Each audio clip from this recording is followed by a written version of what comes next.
Nah, sekarang ini juga kalau saya bilang ini revolusi industri kesehatan digital gitu. Karena ya, dengan pandemi yang saya prediksi masih cukup lama, ya orang-orang mau tidak mau ya harus sudah mulai menggunakan teknologi nih, terutama untuk bidang kesehatan.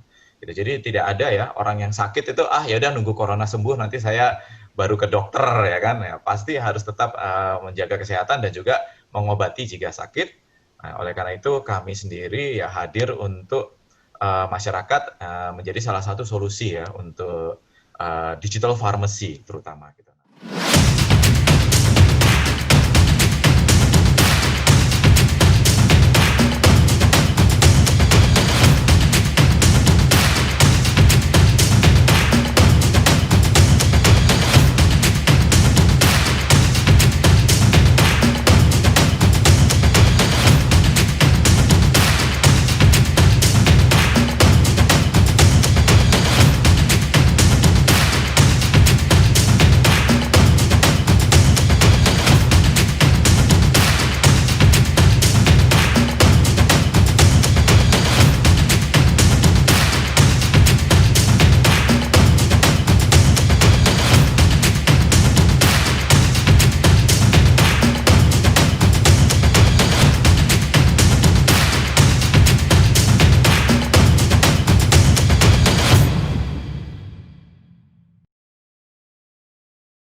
Pandemi COVID-19 sejak 2 Maret 2020 telah meluluh lantahkan beberapa bisnis dan juga menggoyahkan beberapa kondisi ekonomi, terutama di provinsi kami tercinta di Jawa Timur dan khususnya di kota Surabaya.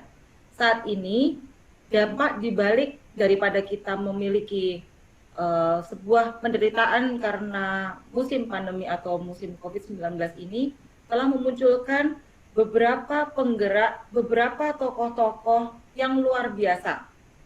Salah satunya hadir pada hari ini salah satu tokoh yang bergerak untuk memberi semangat, membantu lingkungan, serta memberi bantuan nyata, membuat program, membuat terobosan juga agar pandemi ini juga cepat berlalu. Dan juga kondisi masyarakat kita akan pulih kembali. Saat ini hadir bersama saya kembali sosok seorang yang luar biasa, yang memberikan inspirasi juga untuk provinsi kita tercinta, Provinsi Jawa Timur dan khususnya kota Surabaya. Bersama saya Bapak Natali Ardianto, beliau adalah CEO Lifepack dan Jovi.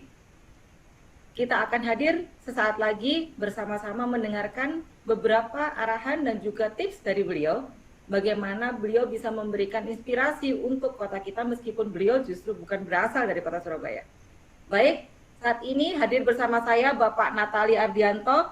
Selamat siang Pak Natali. Siang Ibu Sandra. Oke. Terima kasih atas kehadiran Bapak pada hari yang cerah ini ya Pak ya. Bersama saya Margareta Sandra tentunya yang tiada lain tiada bukan. Biasanya kita selalu ketemunya pada saat webinar ya Pak, bukan pada saat talkshow begini ya Pak. Iya. Oke, siap. Pak Nat, tanpa berlama-lama, ini kita sama-sama ingin mengenalkan justru salah satu tema yang menginspirasi rangkaian hari jadi kami Pak yang ke-31 tahun adalah bagaimana sosok tokoh-tokoh yang selain daripada mereka bisa memberikan inspirasi, justru membuat sebuah langkah nyata dan lucunya ya Pak ya, ada beberapa tokoh-tokoh yang bukan berasal dari kota kita, malah justru dari tempat lain seperti dari Jakarta, mungkin dari Bandung dan sekitarnya yang justru memberikan inspirasi buat kami di provinsi kami tercinta di Jawa Timur sebagai salah satu mungkin ya yang mengalami dampak pandemi yang cukup memprihatinkan begitu khususnya di sektor ekonomi ya pada khususnya. Nah, menurut Pak Nat sendiri sebagai seorang mentor, seorang praktisi begitu ya Pak, bagaimana sih tanggapan Bapak tentang pandemi COVID-19 ini terhadap bisnis khususnya? Monggo Pak. Ya, terima kasih Bu Sandra. Jadi memang ya bisnis itu banyak banget yang terimpact ya oleh COVID ini. Nah, terutama industri-industri yang berkaitan dengan ya bertemu dengan banyak orang gitu ya. Salah satu yang paling besar ya tentunya industri travel, ya entertainment seperti ya event-event ya kan, dan juga bioskop gitu, dan juga tempat-tempat yang banyak orangnya seperti ya ini ya, tukang potong rambut gitu ya, tempat-tempat fitness ya kan, dan juga bahkan industri pakaian.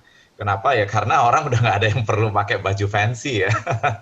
Ya kan, Yes, video call exactly. seperti ini juga ya pakai baju lama aja lah kayak gitu ya. Namun dari sisi lain memang beberapa industri itu mengalami peningkatan yang sangat luar biasa ya kan. Salah satunya adalah industri farmasi.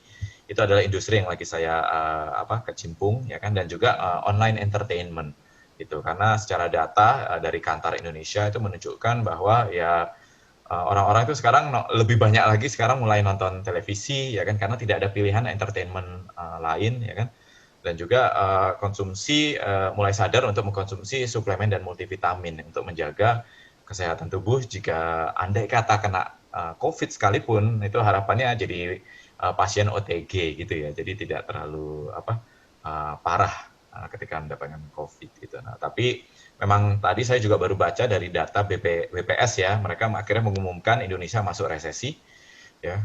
Pertumbuhan ekonomi kita kembali minus lebih dari minus 3%, ya kan. Jadi saya sih melihat ya masih banyak yang mencoba optimistis ya, tapi saya juga mengingatkan untuk banyak pengusaha untuk bersiap-siap ini, karena COVID mungkin nggak cuma berapa bulan lagi setelah itu selesai dengan adanya vaksinasi ya, tapi masih beberapa tahun lagi gitu, 1 atau 2 tahun, karena kita juga nggak tahu nih efektivitas vaksinnya seperti apa ya, karena mulai ada data saya lihat itu ada 28 orang yang sudah terkena reinfeksi COVID kembali gitu. Jadi kita harus tetap waspada aja gitu 1-2 tahun ke depan.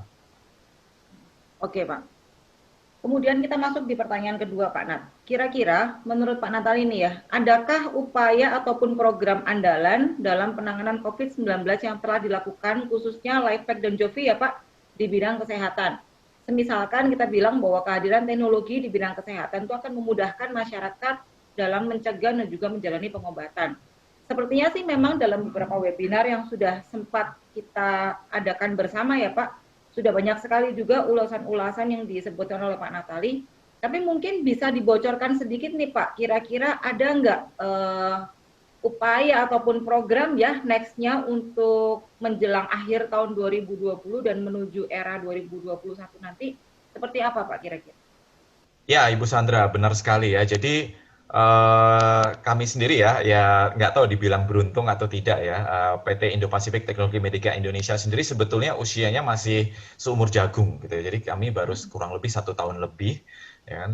Itu sebelum pandemi ini terjadi gitu. Nah, di waktu itu kita memang sudah melakukan pengembangan ya di bidang teknologi kesehatan, ya kan. Dan sekarang ini ya entah bagaimana apa yang terjadi ya bulan Maret itu ya, kita ya menjadi ini ya, pertumbuhannya sangat-sangat cepat dikarenakan kondisinya ya. Saya menganggap pandemi ini nih seperti revolusi, Mbak.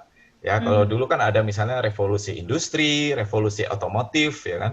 Revolusi otomotif itu apa sih yang terjadi ya kan? Orang-orang mulai pakai kendaraan bermotor ya kan, dan udah nggak ada kayak sekarang kita lihat orang naik kuda.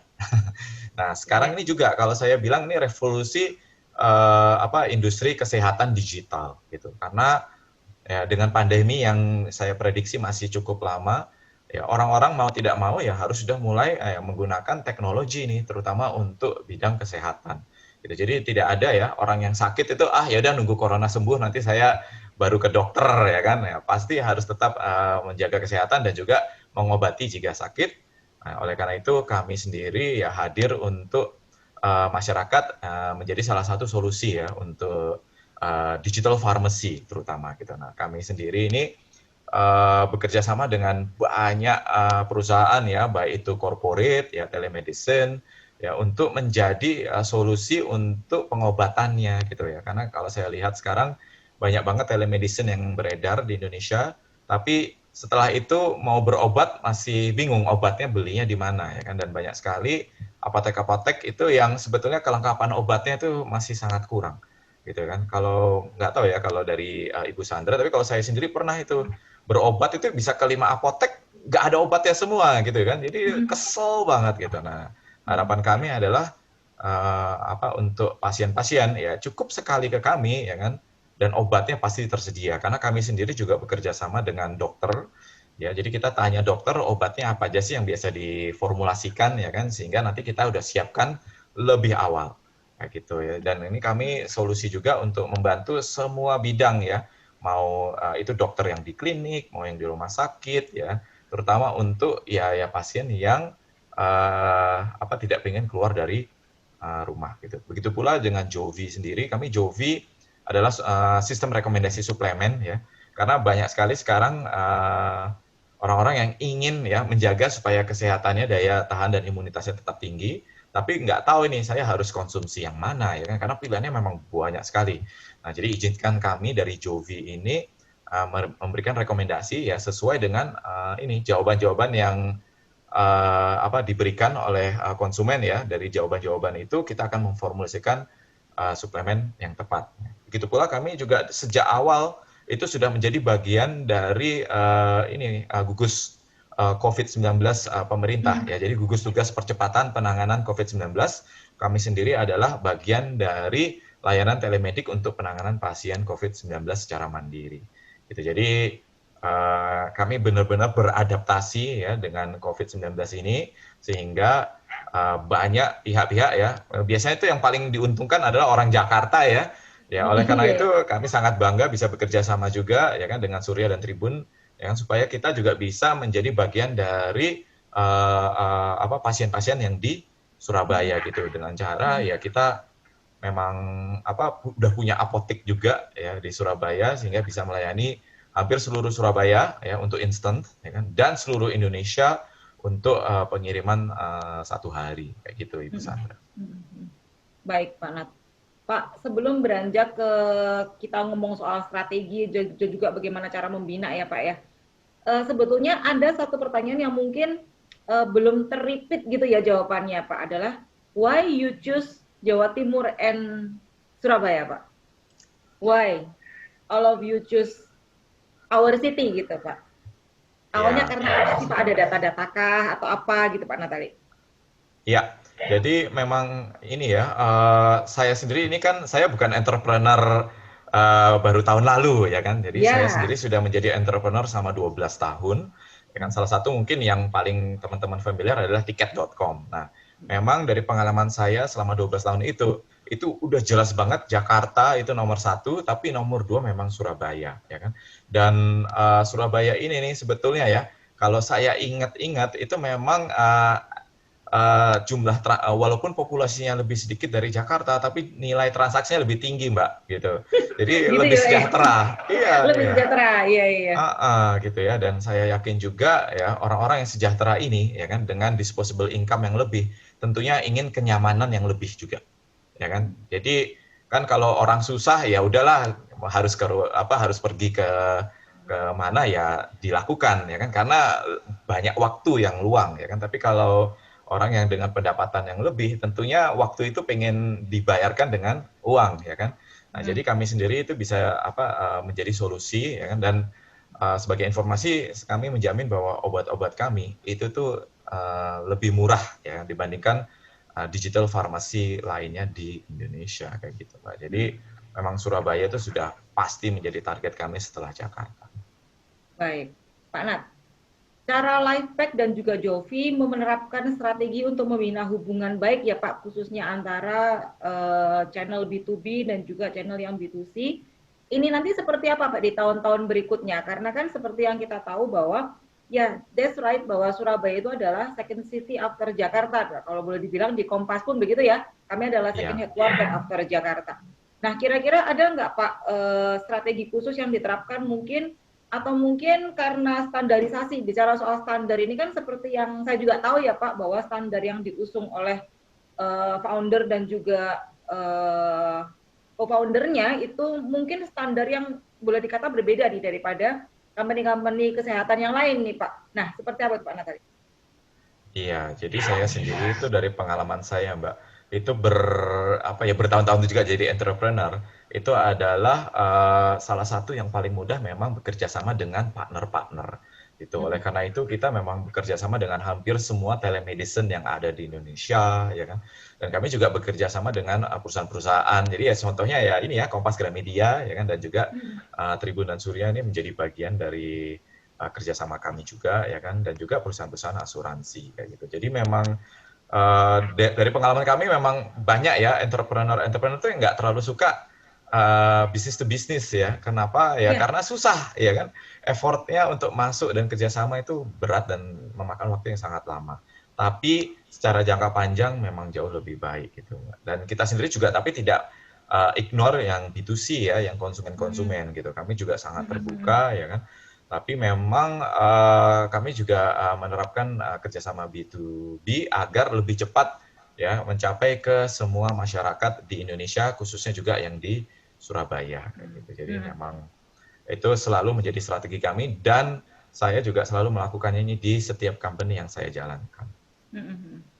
Pak Nat, seperti apa sih role B2B yang mungkin bisa sedikit dibagikan, karena nantinya ini juga akan ditonton bukan hanya untuk masyarakat awam ya Pak, tapi mungkin untuk beberapa pemegang usaha mungkin yang membutuhkan layanan Lifepack untuk para employee-nya, karena kami sendiri kan mungkin karena udah nempel kayak perangko ya Pak Nat ya, itu jadi lebih gampang gitu absorb-nya. Nah, untuk mungkin para pengambil keputusan di luar sana yang mungkin masih awam ya, masih baru, melihat Lifepack untuk B2B, tapi dari sisi employee ini seperti apa nih Pak Natali? Iya, jadi kami sendiri kalau kerjasama dengan corporate itu kita ini ya kerjasamanya itu seperti ini penghematan biaya pengobatan kayak gitu. Jadi kita memang ada namanya pharmacy benefit manager, ya kan? Karena saat ini ya biasanya program-program HR kan kadang ada reimbursement ya Bu ya. Jadi Ya, ada ada. reimbursement 1 kali gaji ya kan selama setahun. Tapi banyak juga entrepreneur yang nggak sadar bahwa sebenarnya reimbursement itu sendiri itu bisa dikontrol gitu kan. Karena masalahnya sekarang ya karyawan terus tetap aja pergi ke apa yang mahal-mahal Ya, ya dokter kan dan umum, begitu-begitu ya Pak. ya kan dan obatnya itu sebetulnya ada beberapa apotek ya kan yang harganya tuh di markupnya tuh 10 sampai 20% lebih mahal dari harga jual termahal gitu, harga HR tertinggi gitu.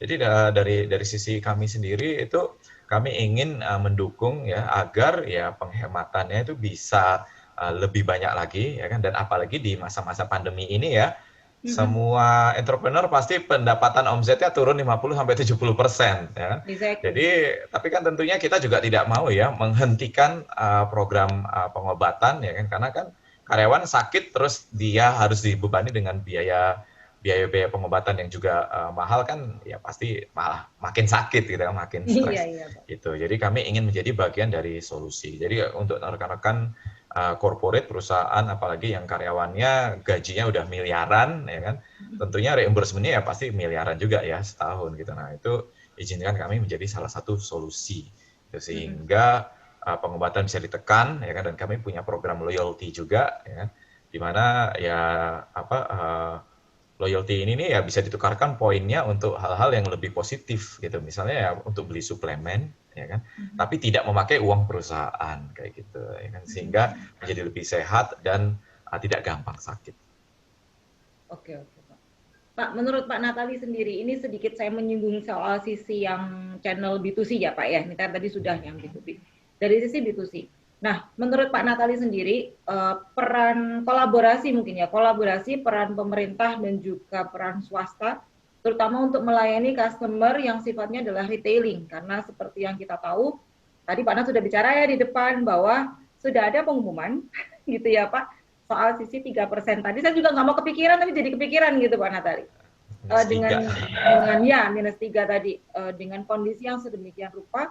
Nah, dari sisi kolaborasi antara pemerintah dan juga swasta, sebetulnya karena Pak Natali juga bukan pemain baru gitu ya Pak dari sisi entrepreneur, Bapak, tanggapan Bapak untuk menyikapi hal ini soal kolaborasi ini ada unek-unek nggak Pak yang diinginkan ya sebetulnya Pak, diinginkan. Kan diinginkan nggak apa-apa Pak, nanti baru kita beranjak ke kebutuhan gitu ya. Seperti apa menurut Pak Natali ini kolaborasinya kita nih Pak? Iya, jadi kalau sebetulnya secara porsi konsumsi ya, secara porsi penggunaan pengobatan dan biaya rumah sakit ya. Itu tuh sebetulnya memang paling gede adalah ya dari sisi pemerintah ya kan, yaitu BPJS ya kan. Jadi saya juga punya data itu bahkan kalau di negara-negara lain itu biaya pengobatan itu 77% itu ditanggung pemerintah melalui program-program kesehatan pemerintah gitu. Nah, tentunya ya pemerintah juga tahu ya kan biaya rumah sakit itu pokoknya yang paling heboh lah ya kan. Kayak di Amerika kan Obamacare itu mau dihilangin mau enggak ya kan nggak jelas itu. Ya kan. Nah, di sini juga nggak mungkin dong BPJS tiba-tiba dihilangkan ya kan. Tapi yang terjadi adalah mungkin malah ini ya coverage-nya makin diturunkan ya kan. Saya notice kayak kanker mungkin ada beberapa yang sudah nggak di-cover kayak gitu-gitu. Nah, jadi izinkan kami juga ya bisa menjadi solusi gitu kan untuk supaya ya pemerintah menjadi lebih hemat gitu ya kan dengan cara ya digitalisasi gitu. Karena kalau memang terus harus membuat ini ya banyak fasiankes ya kan di setiap kecamatan ya kan bahkan di kelurahan ya kan itu kan biaya operasional dan lain-lainnya juga semakin besar. Padahal bisa kita solusinya adalah ya dengan ya digitalisasi tadi ya kan. Jadi ada hub yang terus kita kirim ke daerah-daerah dan itu tidak perlu menunggu yang terlalu lama misalnya ya kan. Jadi banyak kok solusinya dan tentunya saya juga yakin pemerintah juga sudah mulai memikirkan untuk menemukan aspek-aspek yang bisa diefektifkan dan efisienkan. Jadi saya sangat terbuka dengan kolaborasi. Oke, siap Pak Nat. Pak, ini lebih sedikit ke arah mentoring nih Pak. Kira-kira menurut Pak Nat nih, untuk teman-teman yang baru mulai usaha dan juga para pelaku usaha yang baru mulai nih ya Pak Nat ya, kira-kira apa sih Pak kiat bertahan dalam menghadapi pandemi COVID-19 terutama dari segi entrepreneur ya Pak ya? Dan bagaimana sih cara kita untuk bisa mentoring tim kita khususnya? Karena kan banyak dan nggak ada satupun leader di tanah Indonesia Raya tercinta kita ini yang pernah menghadapi pandemik yang sama gitu ya Pak. Seperti apa Pak Natali? Iya, jadi memang ya sebetulnya kalau tentang mentoring tim ini nih menarik sekali karena kalau saya sih beruntung ya kan. Saya datang 12 tahun ini dari industri digital ya kan. Jadi kita udah biasa ini ya berkomunikasi secara digital ya kan, entah itu melalui software-software seperti Slack namanya ya kan atau Jira, Confluence dan lain-lain gitu. Tapi mungkin banyak juga perusahaan yang nggak familiar dengan hal-hal ini. Ini memang menjadi challenge ya kan. Pesan saya itu salah satunya adalah seperti ini. Ya harus adaptasi gitu ya dan jangan menganggap ya COVID ini akan berlalu dalam waktu ya beberapa bulan lagi nih ya kan iming-imingnya vaksin ya kan tapi kan kita juga benar-benar nggak tahu ini vaksin efektivitasnya seperti apa ya herd immunity ya karena saya lihat dari data itu reinfeksi itu rata-rata untuk orang yang tadi ya 28 kasus reinfeksi tadi itu tuh dalam waktu 78 hari. Ya, jadi nggak sampai 2,5 bulan terinfeksi kembali.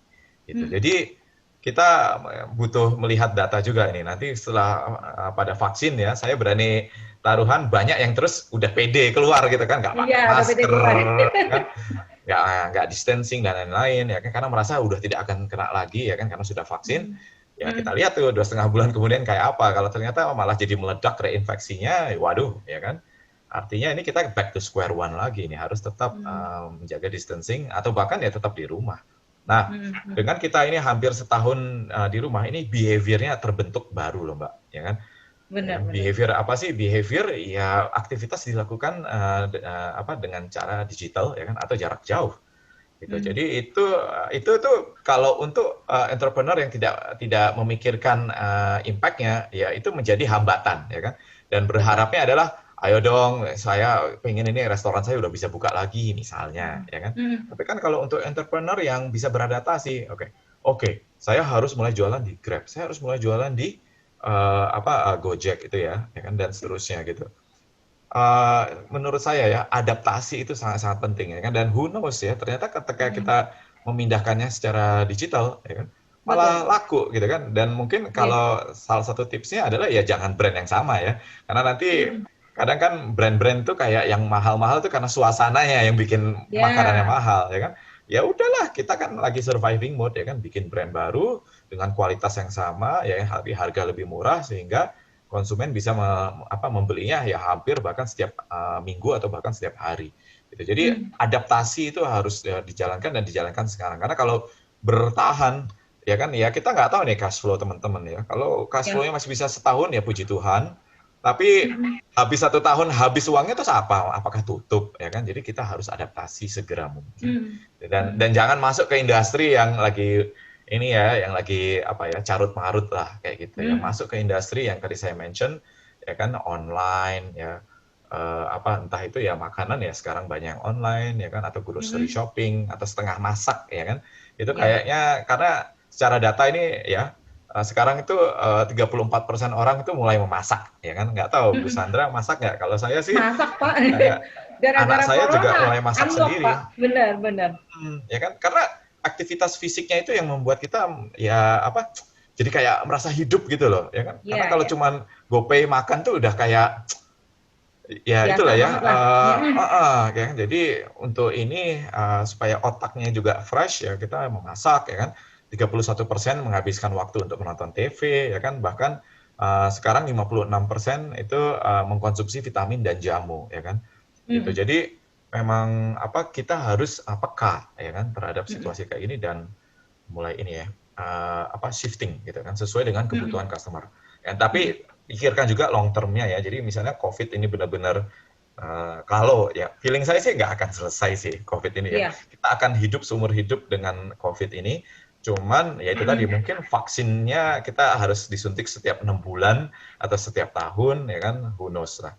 Gitu. Tapi kita juga berharap ya masyarakat juga ini ya tetap menjaga ya 3M itu ya, masker, mencuci tangan, ya kan, menjaga jarak ya kan, dan rutin juga mengkonsumsi suplemen dan vitamin ya kan, dan kalau sakit ya konsultasi dokter ya kan, karena beberapa penyakit kan memang tidak butuh diagnosa fisik ya kan, kita coba dulu telekonsultasi ya. Dokter-dokter ini kan memang dokter-dokter yang sudah disumpah oleh disumpah juga ya kan. Jadi kalau memang saya nggak bisa telekonsultasi, memang pasti akan direkomendasikan untuk ke dokter gitu. Tapi kan alangkah baiknya jika kita bisa konsultasi dulu dari dokter digital ya kan. Apalagi kalau di LifePack itu dokter umumnya gratis ya. Jadi kapan aja bisa dihubungi. Kalau ternyata memang harus diperiksa fisik, misalnya hipertensi atau apa ya kan, pastinya akan diminta untuk ketemu dokter secara fisik gitu. Jadi izinkan ini ya semua inilah keterbukaan pikiran gitu untuk mencoba hal baru, karena ini nanti akan menjadi hal yang rutin rekan-rekan lakukan masih dalam waktu 1-2 tahun ke depan kok. Betul. Iya sih Pak, dulu itu kalau kita di sales terutama ya di marketing, kalau nggak keluar ketemu klien setiap hari itu adalah salah. Sekarang malah benar gitu ya Pak. Artinya we have all the behavior change gitu ya, istilahnya benar-benar massal sekali dan polanya memang berubah, terutama ya seperti kami juga di media juga mengalami hal yang sama gitu Pak. Terakhir nih Pak, kira-kira harapan Pak Natali terkait dengan penerapan ubah laku di Jawa Timur dan juga di Surabaya pada khususnya seperti apa ya Pak ya, harapan ke depan? Ya, jadi gini ya, untuk rekan-rekan juga, kita ini kan negara berkembang ya. Kemarin kita hampir jadi negara maju tuh, tapi nggak jadi. tapi kita memang sengaja pengen jadi negara berkembang supaya dapat insentif-insentif ya kan. Nah berarti ada negara berkembang, berarti ada negara maju. Ya kita harus bercermin lah. Kalau kita pengen menjadi negara maju, apa sih aktivitas yang dilakukan oleh negara maju? Ya ini banyak sekali nih tentang kesehatan tuh sudah digitalisasi semua ya kan. Dan juga kenyamanan pasien dalam berobat dan lain-lain gitu. Jadi itu jangan dikesampingkan ya, karena ingat loh, kalau kita tidak melihat ya, tidak mengamati, meniru dan memodifikasi apa yang terjadi di negara-negara maju ya kan, ya kita nanti yang akan selalu yang ketinggalan gitu kan. Dan ya gampangnya gini lah Mbak ya kan, kayak Gojek, Grab ya kan, Uber waktu itu kan yang demo banyak banget ya kan, yang tidak setuju dengan ini taksi Gojek pangkalan ya kan. Tapi coba sekarang lihat ya kan, 1-2 tahun kemudian udah nggak ada lagi itu, dan kayaknya kalau ada yang demo lagi nggak mungkin deh gitu kan. Jadi ini nih sudah revolusi lah kalau saya bilangnya gitu. Jadi sekarang ini kita sudah memasuki namanya ya revolusi kesehatan digital juga ya kan. Jadi untuk rekan-rekan ya, terutama yang memang brick and mortar ya kan, yang fisik ya kan, jangan membenci kita gitu kan. Jadi jadikan kami ya LifePack dan Jovi itu adalah partner, karena saya sendiri Mbak, itu tuh kita tuh sangat sayang partner gitu. Ya kan kita tuh mengutamakan partner karena partner kalau hilang satu itu kita ruginya besar banget ya kan.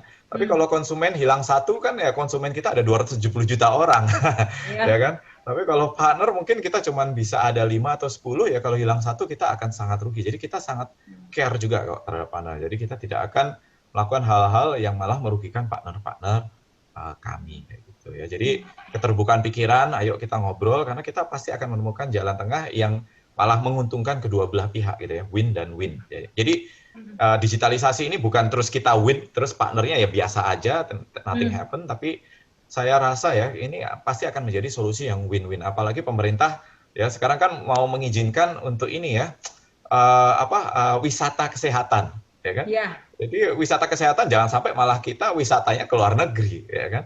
Harapan kita kan pasien-pasien yang di Malaysia, di Singapura malah berobatnya di Indonesia, ya kan? Karena Betul, betul. dokter-dokter di Indonesia kan luar biasa. Ya, Iya. tapi pas dia balik lagi, terus gimana pengobatannya? Ya tentunya dengan solusi-solusi digital seperti kami bisa memberikan solusi. Kayak gitu, Mbak. Exactly sih. Memang sangat unik sekali gitu ya Pak yang dilakukan oleh teman-teman di Lifehack dan juga Jovi. Kedepannya saya juga berharap akan banyak improvement ya Pak dari aplikasi Lifehack dan juga Jovi untuk lebih dekat lagi dengan masyarakat, dengan partner pada khususnya. Dan juga tadi seperti dikatakan oleh Pak Natali, kolaborasi antara pemerintah dan juga swasta sangat dibutuhkan saat ini, terutama kita harus sama-sama bergandengan tangan untuk mewujudkan Indonesia yang lebih maju, lebih sehat, lebih luar biasa lagi. Karena kalau nggak sekarang ya kapan lagi gitu ya Pak Nat kira-kira ya. Iya, mau nggak mau Mbak, gitu. Ingat ini revolusi loh, jadi nggak ada yang bisa mundur lagi ya kan. Ya. Saya udah digital, balik lagi ke analog gitu kan, ke offline. Itu sangat sulit lah gitu. Oke, siap Pak Natali. Pak, saya terima kasih banyak Pak sudah bisa meluangkan waktu ya yang sangat sibuk sekali. Karena ternyata bekerja di dunia digital di versinya Pak Natali, seorang CEO Lifehack dan Jovi ini memang saya harus booking jadwalnya jauh-jauh hari ini ya Pak ya. Terima kasih banyak Pak sudah Ya, thank meluangkan you so much for waktunya. the time juga untuk di interview. Ya, sama Pak. Selamat ya, selamat untuk Harian Surya atas ulang tahunnya. Ya kan saya yakin usianya tuh panjang banget ya. Itu berarti Panjang Pak. pengalamannya sangat luar biasa ya kan. Dan saya lihat adaptasinya terhadap teknologi juga sangat-sangat luar biasa ya kan. Sering melakukan webinar ya kan dan lain-lain ya. Saya yakin Harian Surya ini akan usianya akan makin sangat panjang karena saya juga percaya timnya ini ya luar biasa, effortnya extra mile ya kan, dan saya juga bisa merasakan bahwa keseriusan teman-teman dalam ya memberikan ya informasi yang bagus bagi masyarakat itu sangat-sangat superior gitu. Dibandingkan media-media lain yang mungkin lebih mengutamakan traffic ya kan dan gosip-gosip. Tapi saya bisa merasakan keinginan untuk mengedukasi masyarakat itu sangat-sangat luar biasa. Jadi teruskan dan jangan kendor ya karena kompetisi akan sangat ketat ya kan. Perbedaannya digital sama offline adalah kalau Harian Surya jagonya di Surabaya, tapi kalau digital itu Harian Surya bisa jagonya se-Indonesia. Jadi saya yakin teman-teman bisa. Siap. Siap. Thank you so much Pak Natali atas ucapannya dan juga waktunya hari ini bisa berdialog bersama saya dan juga rekan-rekan. Sekali lagi saya ucapkan terima kasih Pak. Salam untuk rekan-rekan di Jakarta dan sekitarnya ya. Berharap nanti kantor bisa ada di Surabaya Pak. Jadi kita dekat gitu ya Pak. Kalau mampir itu nggak usah terbang lagi jauh-jauh Pak Natali. Oke, terima kasih banyak Pak atas waktunya. Sekali lagi saya mengucapkan juga terima kasih kepada seluruh warganet Surya Online, Tribun Jatim dan juga Surya Malang. Terima kasih sudah menjadi bagian daripada perusahaan kami selama 31 tahun berdiri. Sekali lagi saya ucapkan terima kasih dan semoga partner antara kita berdua ya Pak ya di Lifehack dan juga Jovi dan juga Harian Surya bisa berjalan utuh sampai dengan beberapa tahun ke depannya dan juga membawa sebuah kemajuan yang maju untuk tim kita berdua juga Pak. Dengan ini saya akhiri perbincangan kita pada hari ini. Semoga bisa berguna juga untuk teman-teman semua. Wassalamualaikum warahmatullahi wabarakatuh.